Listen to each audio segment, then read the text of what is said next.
دیکھیں یہ پیر صاحب بینڈ باجوں کے ساتھ اپنے مریدوں کے ساتھ ڈھول بجاتے ہوئے سیلاب کو روکنے کے لیے میدان میں اتر گئے ہیں۔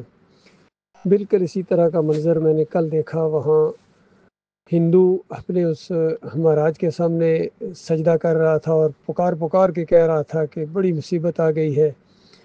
اس سیلابوں کو روکو، بارشوں کو روک دو۔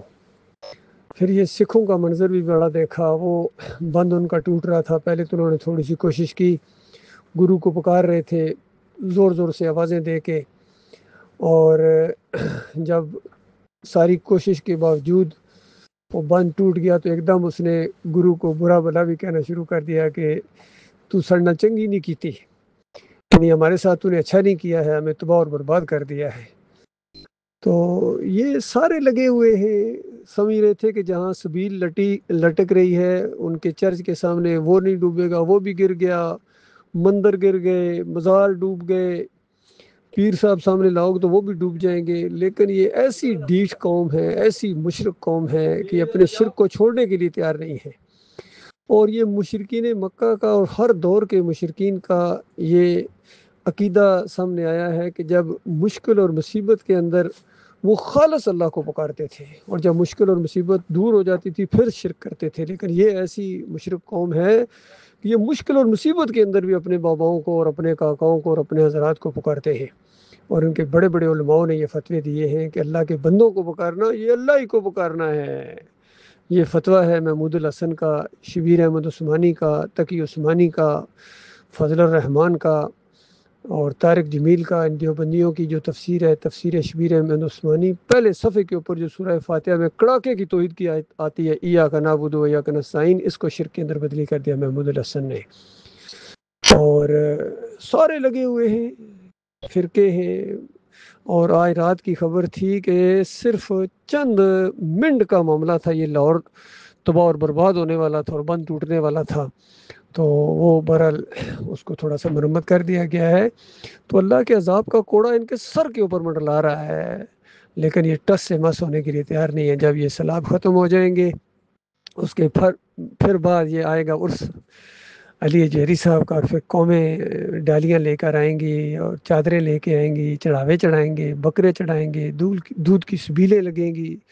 11 تاریخ کو عبد القادر جیلانی کی 11ویں ہوگی، ابھی چند دن بعد 12 ربیع الاول کو نبی علیہ السلام کی نظر و نیاز ہوگی، شیرینیاں بانٹی جائیں گی، حلوے پکائے جائیں گے، کھانے کھلائے جائیں گے، کھچڑے کھلائے جائیں گے، بھنڈارے بانٹے جائیں گے، بری امام چادر چڑھے گی۔ یہ سارے مودودی صاحب کی زندگی کے اندر پروفیسر غفور نے بری امام جا کر چادر چڑھائی تھی، نائب امیر کی حیثیت سے۔ غور کرو اللہ کے بندو، تو یہ سارے شرک کے دائی ہیں، اللہ کے عذاب کو اپنے اوپر نازل کرنا چاہتے ہیں۔ بہرحال ہمارا کام ہے بتاتے رہو بھائیو، ان کو اگر ہم بتائیں گے نہیں تو پھر ہم بھی اس عذاب کی لپیٹ میں آ جائیں گے، اور قیامت کے دن ایسا خوفناک منظر ان کے سامنے آئے گا۔ یہ پکاریں گے، ان باباؤں کو بھی پکاریں گے، جب ان کو کہا جائے گا پکارو اب ان کو، پھر یہ پکاریں گے۔ کوئی یا علی مدد پکارے گا، کوئی یا رسول مدد پکارے گا، کوئی یا عبد القادر جیلانی پکارے گا، کوئی عیسیٰ علیہ السلام کو پکاریں گے، اور یہ سارے اپنے اپنے معبودوں کو پکاریں گے۔ لیکن مالک فرماتا ہے کہیں سے بھی کوئی آواز نہیں آئے گی، اور اس وقت ان کو یقین آ جائے گا کہ یہ کافر تھے، یہ مشرک تھے، اور پھر اللہ کے عذاب کا کوڑا ان کے اوپر برسے گا، ہمیشہ ہمیشہ کی جہنم کی آگ کے اندر ان کو دھکیل دیا جائے گا۔ اور یہ مرید پیچھے چلنے والے اور یہ ان کے جتنے بھی ہیں ووٹر یا ان کے جوان ہیں، اپنے بڑوں کو لعنتیں بھیجیں گے اور اللہ سے فریادیں کریں گے کہ یا اللہ ان کے اوپر دوہرا عذاب ان کو دے، اور بڑی لعنت کر، چھوٹی نہیں بہت بڑی لعنت ان کے اوپر کر۔ اس طرح اپنے اپنے بڑوں کا نام لے کے، بریلوی عبد القادر جیلانی کا نام لے کے کہیں گے، اعلیٰ حضرت کا نام لے کر کہیں گے، جماعت اسلامی والے مودودی صاحب کا نام لے کے کہیں گے، تنظیم اسلامی ڈاکٹر اسرار کے اوپر لعنتیں بھیجے گی، ان کے اسٹوڈنٹس علی انجینئر کے اوپر لعنتیں بھیجیں گے، مفتی طارق مسعود کے اوپر لعنتیں بھیجیں گے، طارق جمیل کے اوپر لعنتیں بھیجیں گے، محمد حنیف کے اوپر اور منور سلطان کے اوپر لعنتیں بھیجیں گے، اور عبداللہ عمر دورانی کے اوپر، جنہوں نے سجدہ تعظیمی اور شرک کے ساتھ ان کو پھر اسی دلدل کے اندر پھر دھکیل دیا۔ جو زندہ ہیں ان کے لیے تلافی کا موقع ہے، توبہ کریں، معافی مانگیں اپنے مالک اور خالق سے، اور جو مر گئے ہیں اب ان کے لیے قیامت تک کوئی تلافی کا موقع نہیں ہے۔ تو اللہ کے بندو، جن کو ایمان کی کچھ سمجھ آ گئی ہے،